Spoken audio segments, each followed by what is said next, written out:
Hallelujah. Glory be to God. Everyone watching me around the world, I'm Pastor Marvis O. Ighodalo, the privileged son of the Oracle, National Pastor, Omega Fire Ministry, United Arab Emirates.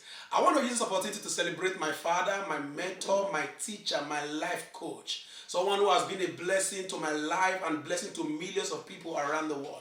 Since 2001, I met you. My life has never been the same, and it has been moving from one level to another. That we want to say happy birthday to you because this is the day that the Lord has made in your life. I know you will rejoice and be glad in it.